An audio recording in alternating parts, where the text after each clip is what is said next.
Nasdaq pas vu. Alors d'abord, il faut que je vous explique qui est Nasdaq si on fait Nasdaq. Hein.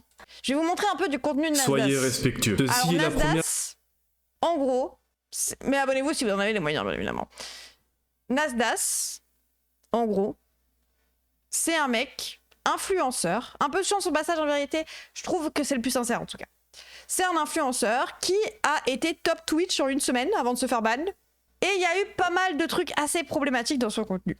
Un contenu qui est visionné par des millions de personnes. Oui, des millions. Nasdaq, c'est 1 million de vues en moins d'une heure. C'est presque un start d'une vidéo de MrBeast. C'est un concours. La chienneté. Par exemple, son expression, c'est la chienneté. Donc, dans sa maison, il a une grande villa. Il a une espèce de grande villa. Et dans sa maison, il héberge des gens qui sont des gens un peu paumés dans la vie. Et c'est des gens qui sont souvent dans une précarité, qui ont été dans des familles assez complexes ou qui ont été en foyer toute leur vie et qui se retrouvent à la rue. Oui, paumés, voire handicapés, effectivement. Et qui sont hébergés par Nasdaq. Et moi, je pense vraiment que de base, ça vient d'un bon sentiment, de vouloir aider des gens qui sont en galère parce que la société le fait pas, etc. Asia s'est présentée devant Nasdaq disant qu'elle veut épouser Samos. Un cas désespéré de la team Nasdaq, mais ça on va en parler plus tard. Donc après s'être présentée devant Nasdaq... Donc vous vous doutez bien que si ça se passe mal, ils vont pas forcément pouvoir partir parce que sinon ça voudrait dire retourner dans la rue quoi. Bien sûr, il alluma son téléphone et filma. Pourquoi t'es venu? Tu peux répéter? Parce que je vais me marier avec Samos et par Allah c'est vrai et je vais être avec vous dans la team.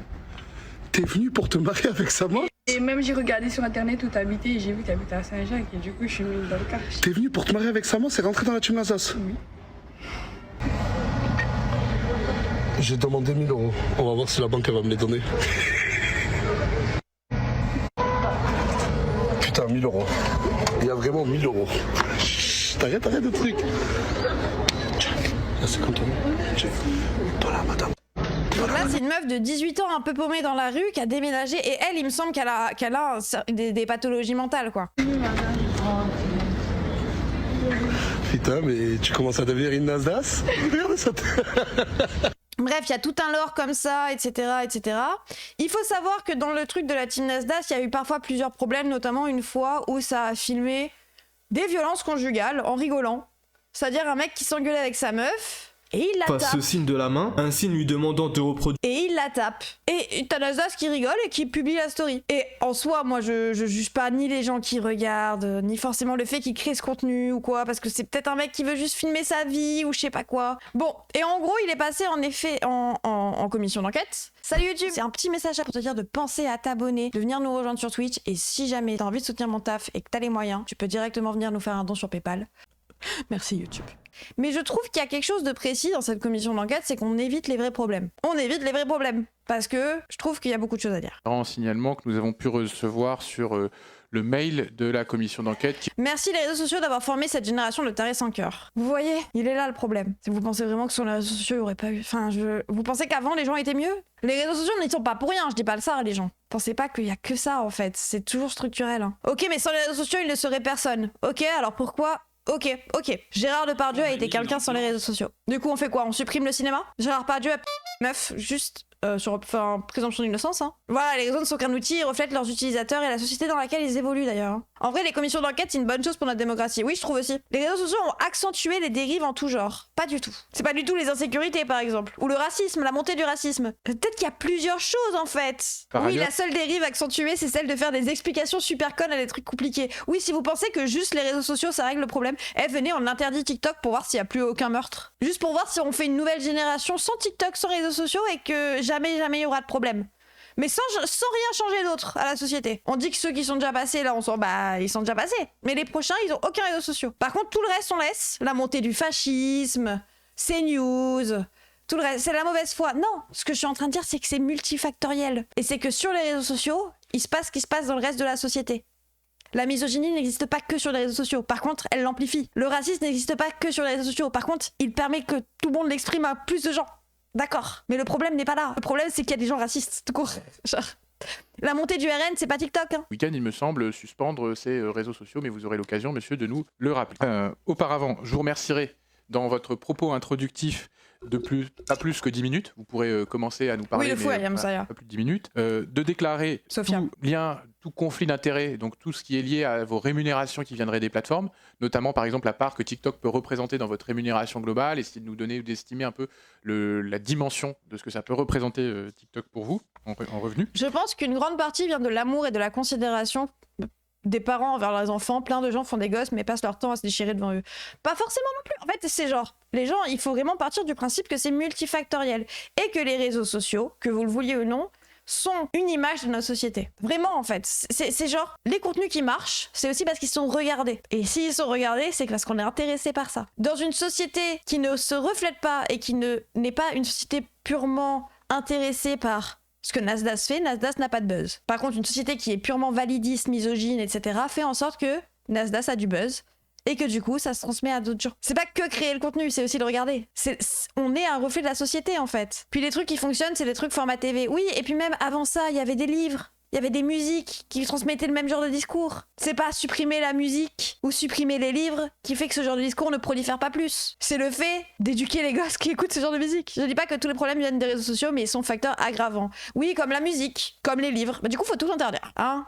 Désolé, mais Daniel Balavoine, Michel Sardou, etc., ça faisait des musiques sur violer des meufs. Hein. Et je vous rappelle également que l'article 6 de l'ordonnance du 17 novembre 1958 relative au fonctionnement des assemblées parlementaires impose aux personnes auditionnées par une commission d'enquête de prêter serment, de dire la vérité, toute la vérité, rien que la vérité.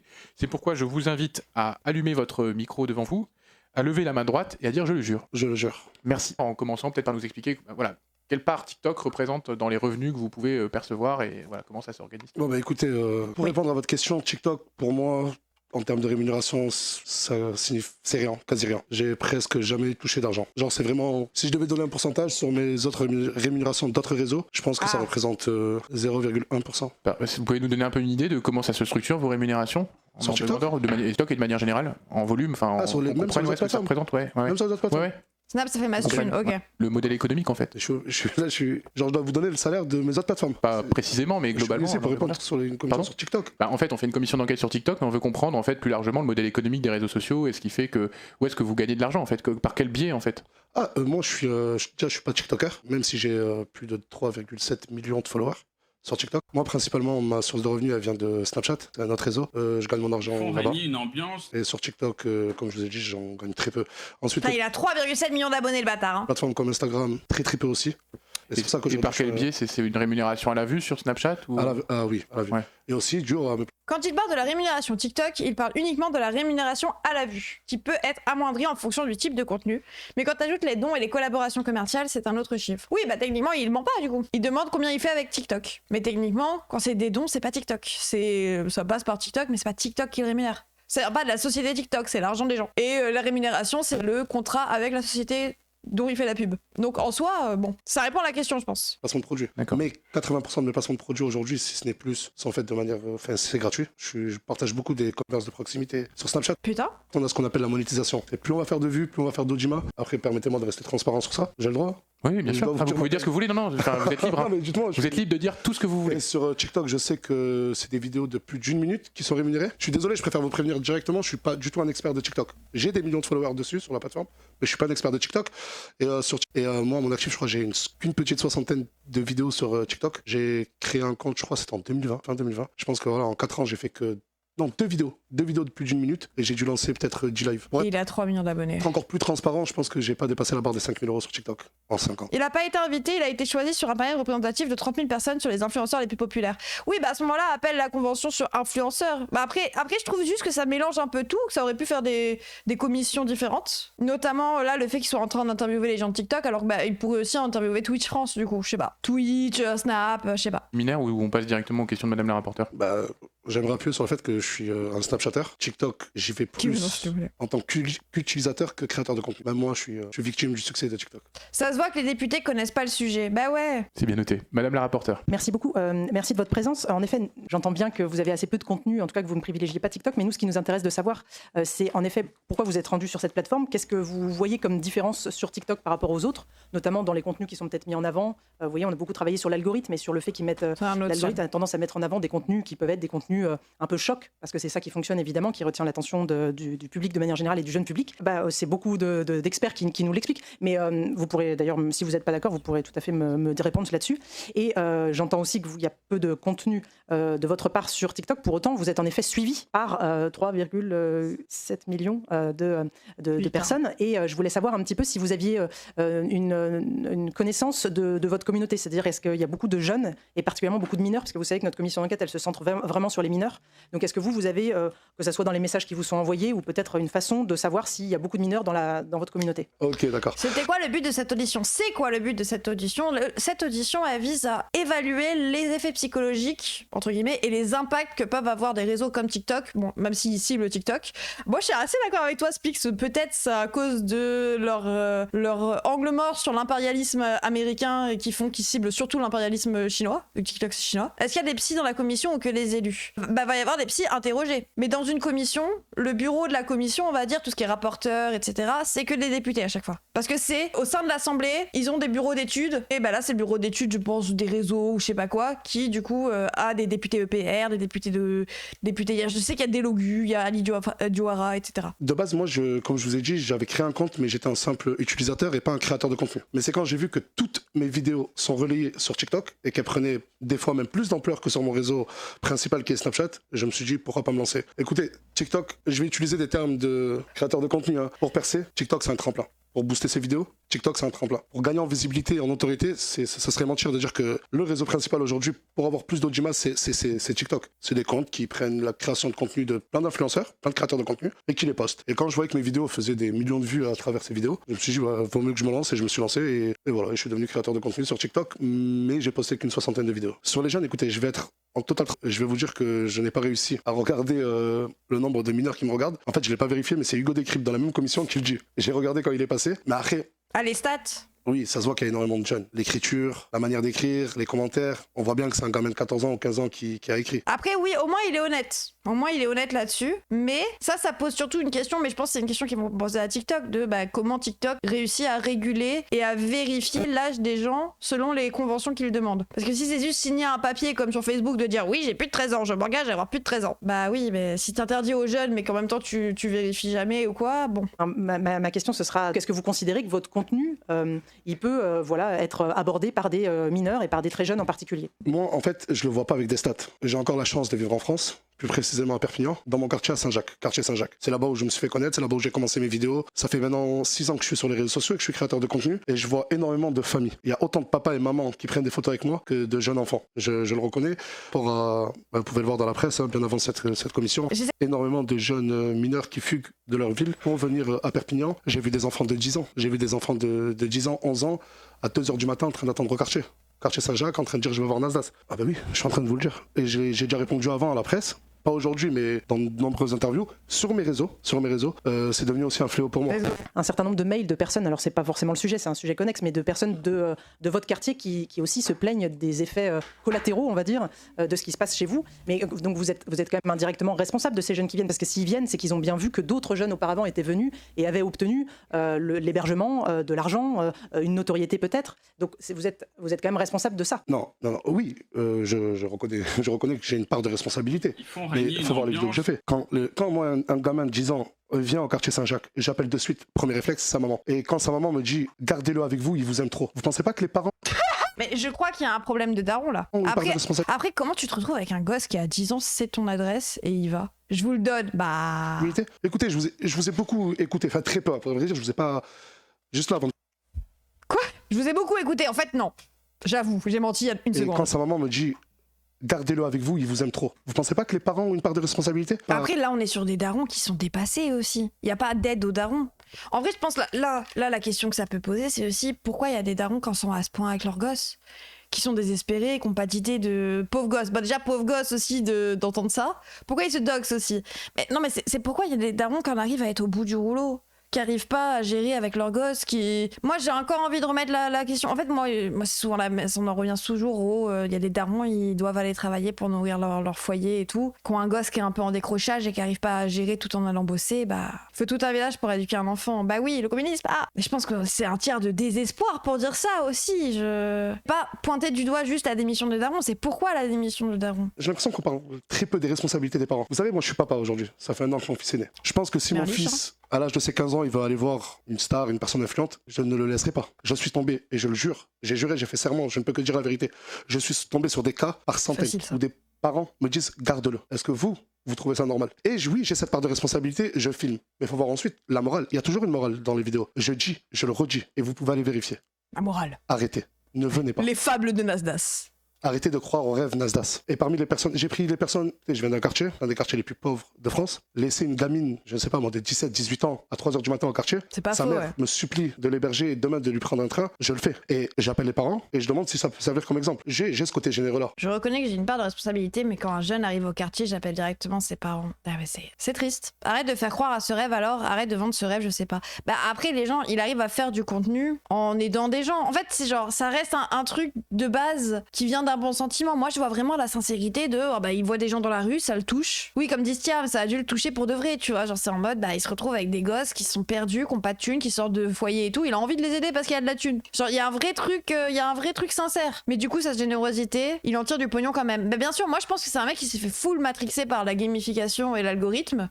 Pourquoi filmer? Parce que c'est comme ça qu'il retire de l'argent. Pour ensuite les aider. Ouais, je dis pas que c'est bien. Je suis pas du tout en train de légitimer le truc. Mais je dis juste peut-être que le problème, il est pas là. Le problème, il est pas qu'il y a un gars qui aide des gens et qui les filme. Enfin, c'est aussi un problème en soi. Hein. Mais juste, le problème, c'est qu'il y a des gens dans la rue qui ont besoin d'un toit. Enfin, Oui, le souci, c'est le manque de services publics. Avec ou sans réseaux sociaux. Vous savez, moi j'ai commencé, j'étais gardien d'immeuble, un peu moins de 1200 euros le mois. Et vous pouvez aller demander au sein de mon quartier, je redistribuais déjà mon argent, j'aidais déjà les gens de mon quartier. Mais je ne savais pas en aucun cas que ça allait faire un effet boule de neige. Et Ouais, le problème, en fait, c'est comme la charité. Moi, quand je vous dis que je suis contre la charité, le problème, c'est pas qu'il y ait des assos de charité, au contraire, heureusement. Heureusement qu'il y a les restos du cœur. Mais le problème, c'est que ce genre de choses, ça donne à l'État une excuse pour pas faire les choses. C'est en mode, bah, il y a des gens qui s'occupent des SDF et qui leur donnent à manger. Donc pourquoi est-ce qu'on ferait en sorte de... Oui, ça déresponsabilise l'État. Pourquoi est-ce qu'on ferait en sorte de régler le problème des gens qui vivent dans la rue s'il y a des gens pour leur donner un toit au final? S'il y a personne, si les gens sont pas en train de mourir dans la rue, pourquoi moi je devrais régler le problème? Le problème, c'est qu'on dépend de la charité. Mais le problème, c'est que ça met un pansement sur les maux de la société et ça déresponsabilise l'État qui décide de ne rien faire. c'est pour ça que cette dernière année, j'ai ralenti énormément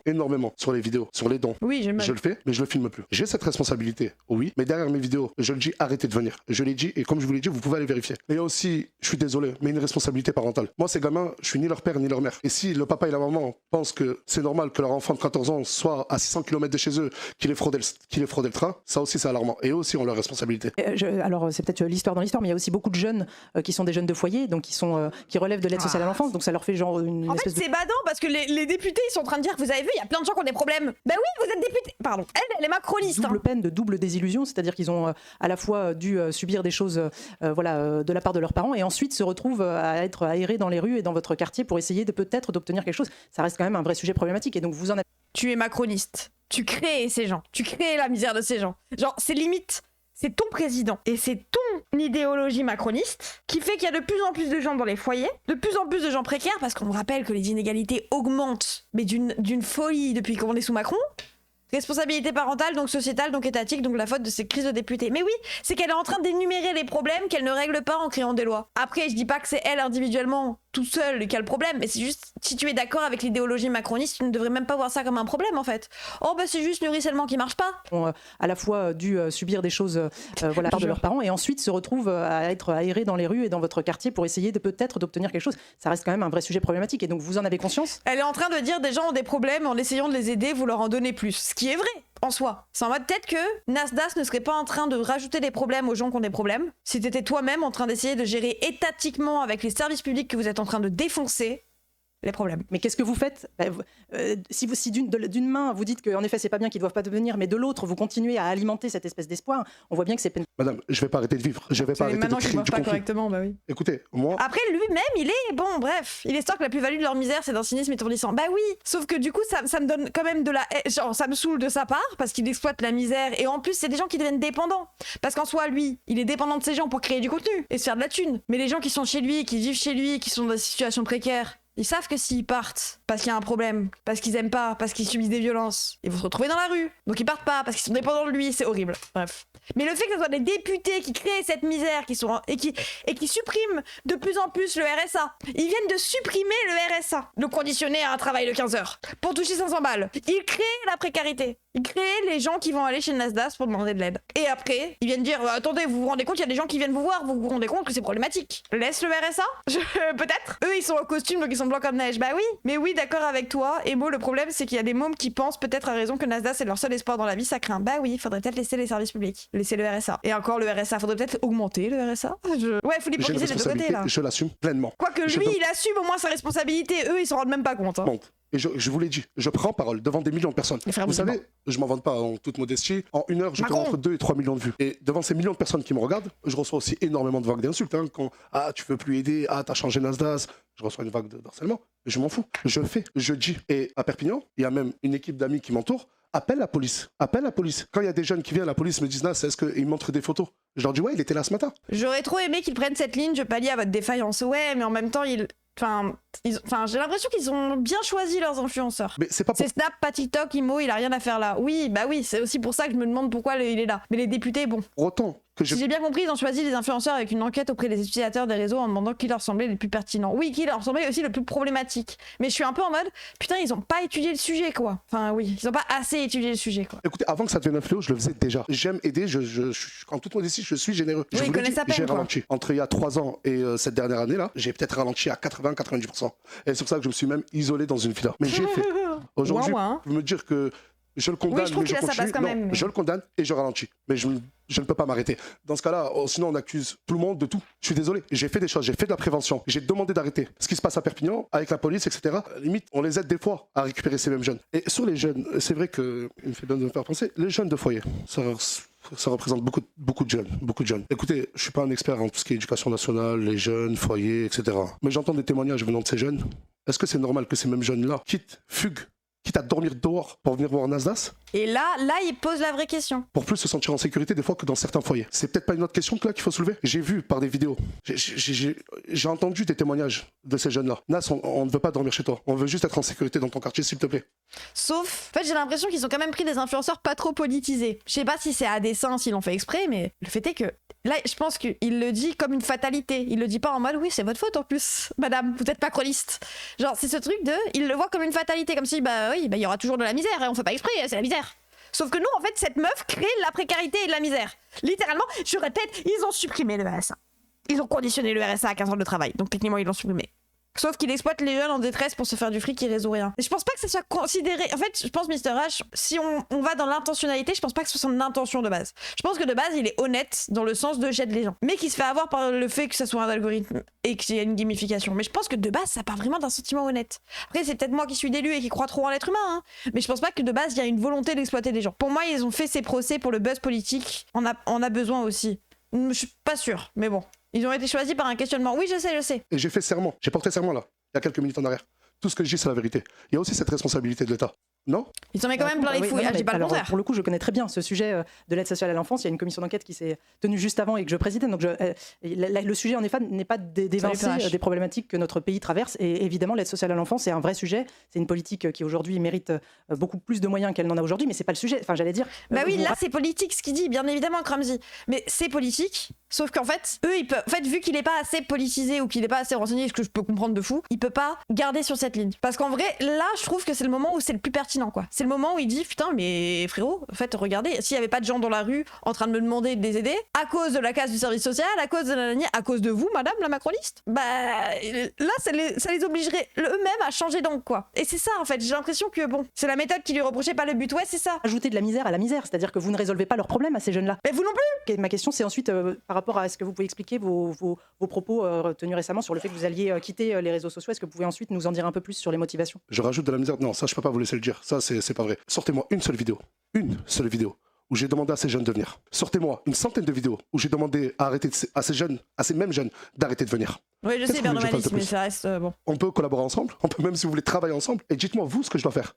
Mais là, c'est moi aussi, je vous pose des questions. Qu'est-ce que je dois faire quoi de plus? Mais dites-moi, parce que c'est bien facile de m'accuser de rajouter de la misère sur de la misère. Mais qu'est-ce que je dois faire de plus? Prendre parole. Dans des cas où j'aide la police, des fois même vous savez, mais il y a une réalité de terrain. Vous pouvez pas. C'est son rôle en fait d'avoir un levier d'action sur leur précarité. Oui, mais au lieu d'essayer de travailler là-dessus et de faire des commissions d'enquête sur pourquoi les jeunes sont dans des situations précaires et qu'est-ce qu'on peut renforcer au niveau des services publics et comment on peut taxer les riches pour aider les plus précaires, non, faut faire des commissions sur comment les jeunes utilisent TikTok. Après, moi je dis, elle peut exister la commission. Hein. Ce serait peut-être bien d'avoir les deux, mais bon, il y en avait de la misère avant les 15 € au RSA. Pas vous laisser dire ça.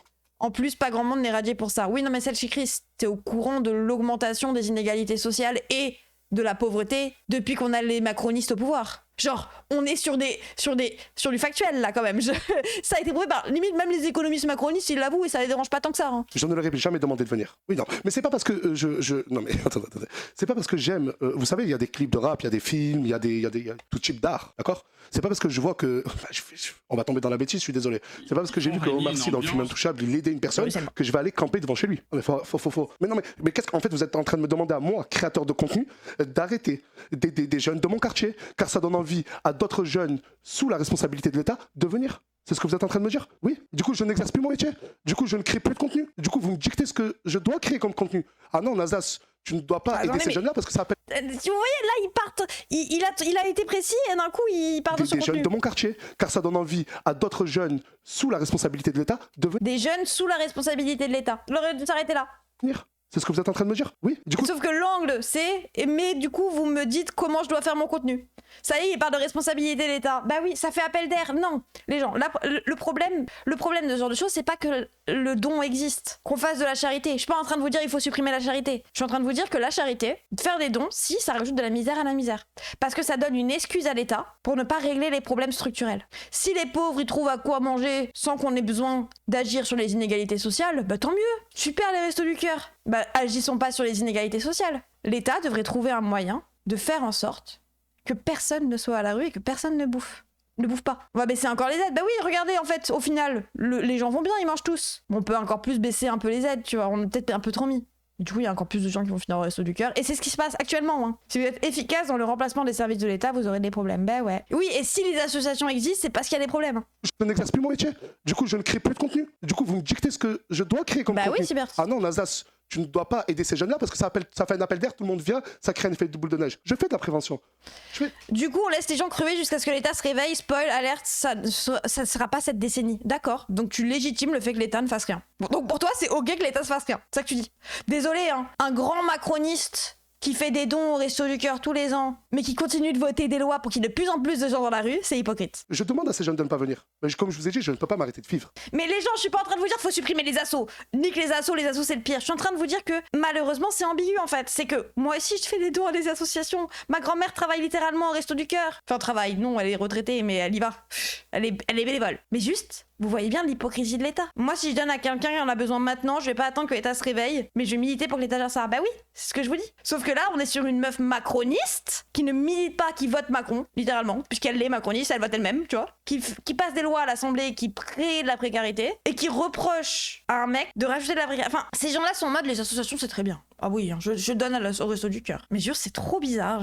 Député Raslar-Louis, sûrement. Hein. Oui, on vous dit pas de pas donner au Resto du Cœur, le chat. On vous dit, vous voyez bien l'ambivalence d'avoir un État qui favorise les associations et qui dit les associations, c'est très bien. Regardez, Bernard Arnault a donné 2 millions. Oui, c'est bien. Bernard Arnault, il a donné 1% de sa richesse, mais il continue de voter à l'extrême droite, qui casse le service social, qui fait que... En fait, les gens, c'est bien. Hein. Regardez, plus on donne, plus ils nous pètent. Moi, je peux plus donner maintenant. Je peux plus donner et en plus... Bientôt, je devrais payer mes antidépresseurs, alors que j'ai cotisé à la Sécu, moi. Bah du coup, il y aura encore plus de gens précaires, parce que moi, je vais devoir payer mes antidépresseurs et je pourrais même plus donner les Restos du Cœur. Au mois de juin, pareil, identique, j'avais fait une pause de... Vous savez, moi, ça fait 6 ans que je suis sur les réseaux sociaux. Il y a beaucoup de créateurs de contenu qui sont passés avant moi, et vous savez, nous aussi, mentalement, c'est très dur pour nous aussi. Je sais que beaucoup vont sur Internet, vont rigoler, vont dire non mais... Je me suis rendu compte qu'il y a beaucoup de choses que je n'arrive plus à maîtriser. Je le reconnais, hein. Et j'ai pris une décision, pas la semaine dernière, cette décision... auprès de mon équipe, elle est déjà prise, ça fait 3 mois, avant même que je sache, parce que j'ai vu sur Internet, beaucoup disaient que j'arrêtais parce que j'ai une vie de famille. Et aujourd'hui, tout créateur de contenu. Et je vais vous demander de vraiment, nous aussi, notre santé mentale, elle est impactée. TikTok, vous savez... Oui, ils ont un algorithme qui est juste incroyable. Ça, j'aime pas. Tout comme les autres plateformes. Vous savez, la santé mentale d'un créateur de contenu dépend aussi beaucoup de son taux d'audience, son nombre de vues. Vous voyez, après, il a l'air d'être assez conscient de la gamification, du fait qu'il soit tombé dans ce piège. Parce que moi, je vous jure, pour moi, il est sincère. Mais c'est juste au fur et à mesure, il s'est fait avoir par le fait qu'il faut faire des stats. Et faire des stats, ça te plonge... En fait, c'est aussi tout le problème du capitalisme. C'est genre, faire des stats, ça te donne envie d'en faire et ça te fait créer du contenu qui va créer des stats, etc., quoi. C'est cette course aux vues, cette course à l'audimat, cette course au buzz. Je pense que vous avez déjà tous entendu le terme buzz. L'impression, oui. Qui nous pousse des fois, nous, créateurs de contenu, à poster des choses sans même en être conscient, vous voyez. Je me dédouane pas du contenu que j'ai pu poster ou ceux de mes collègues créateurs de contenu. Mais on a cette certaine forme de pression. Et Aujourd'hui, le métier de créateur de contenu, c'est un métier. Vous avez pas de buzz, madame, moi, c'est vrai. Qui m'a formé à moi, à être connu, à avoir des millions de personnes qui me regardent tous les jours, savoir ce que je dois dire, ce que je dois faire. Je me dédouane pas, je suis responsable de toutes les erreurs que j'ai pu faire. Mais si, à 7 ans en arrière, on m'aurait dit oui, Nasser, un jour tout le monde t'appellera Nasdas, ton nom de scène, ta vie changera et tu seras et des milliers de jeunes et de familles viendront te voir, certains viendront tatouer avec Nasdas sur le bras, je l'aurais jamais cru. Pardon? C'est que le chat. Tatouez-vous et modem, s'il vous plaît. Et aujourd'hui, j'appelle mon tatou artiste. Je pense que pour moi, je ne sais pas si j'arrête totalement définitivement, mais c'est une décision sage. Et quand j'arrête là, j'arrête 1, 2 ans, 3 ans, je reviendrai pas avant. C'est un petit de son quartier, waouh. Je perds énormément d'argent. Plus on est actif sur les réseaux, plus on fait de vues, plus on gagne de l'argent. Vous gagnez combien par mois en moyenne? Je sais pas. En ordre de grandeur, vous avez une idée un peu là? C'est pas le sujet de la commission. Après, c'est un chiffre d'affaires. Ouais. Ça vient pas dans ma poche. Mais en CA, en chiffre d'affaires, on est à des centaines de milliers d'euros. Des centaines? Salut Et Karim. vous? Moi, le salaire Perso, net je vais me tatouer le cocaïne cuit, oui. On s'en fout. Après impôt, c'est à peu près 5 000 euros. Ouais. Et j'ai vu à l'extérieur que et j'étais étonné, vous avez des chauffeurs. Alors, c'est des chauffeurs partagés, il y en a une dizaine pour toute l'Assemblée. Non, mais c'est pas un défaut, c'est pas une accusation. Je vous annonce, comme ça vous saurez. Voilà, je l'ai vu, j'ai posé la question et on m'a dit que c'était vraiment vos chauffeurs pour l'Assemblée nationale, mais en fait, pour 577 députés, et ils font de la dépose, mais finalement, voilà, c'est pas nos chauffeurs individuels. Désolé. Mais pourquoi la conversation de fou, la conversation de deux gens qui ont des gros salaires, mais qui ont besoin de dire ah bah non, je suis pas aussi privilégié que je le laisse paraître. Oui, bon ça reste bien frérot, t'as quand même un sage. Il s'est grave senti insulté. Non mais il a besoin de dire je suis un peu pauvre quand même. Regarde, j'ai pas mon propre chauffeur, on est plusieurs dans la voiture. PS, ah vraiment. Conversation de riche, oui. Par contre, on va passer la parole, sauf si vous vouliez dire une dernière chose. La battle de bourgeoisie. Mais non, sur ma pause, j'ai vraiment besoin de prendre du recul. Oui, il se plaint avec ça. Chose que je n'ai pas encore réellement fait, et de savoir ce que je veux et ce que je veux représenter. Au début, Nasdas, c'était un surnom, mais ça restait quand même moi. Aujourd'hui, Nasdas, c'est devenu un personnage. Très vite, les créateurs de contenu, on ne sait même plus ce qu'on veut. J'ai un chauffeur, mais c'est dû à mes privilèges de député. Attention, c'est pas mon chauffeur, exactement. Bon. Et là, je défends aussi ce métier-là de créateur de contenu. Moi, je dirais qu'il faudrait plus d'encadrement. Pas sévère, pas des punitions, mais ça vous fait sourire, monsieur le député? Ça vous fait sourire? Je vous parle de la santé mentale des créateurs de contenu. Excusez-moi, je vous demande pas de me faire de remarques, vous êtes ici en audition. Vous souriez pendant que je parle. C'est pas une remarque, c'est déplaisant pour moi. C'est pas par rapport à vous, d'accord? Ah, tant pour moi, tant pour moi. Donc, après, il a raison, ça se fout de sa gueule, moi aussi, mais je pense les gens, ça se fout de ma gueule pendant que je parle de santé mentale, je pense que non, moi je fais, mais ça vous fait rire? Je crois que j'aurais déjà fait ça à des profs, hein. Bah, je sais pas, c'était pas, enfin, je les vois un peu, ils le daronnent un peu quand même. Hein. Non, mais le respect, c'est la base. Bah oui, il y a gros mépris de classe de base, hein, je pense. Mais, je vous remercie de continuer votre propos. Voilà. Non, bah écoutez, ça en fait. Autant pour moi. Alors, j'avais une demande de monsieur Dewa. Ça, c'est en public, imagine en privé. Oui, j'avoue que ça doit grave se foutre de leur gueule. Oh.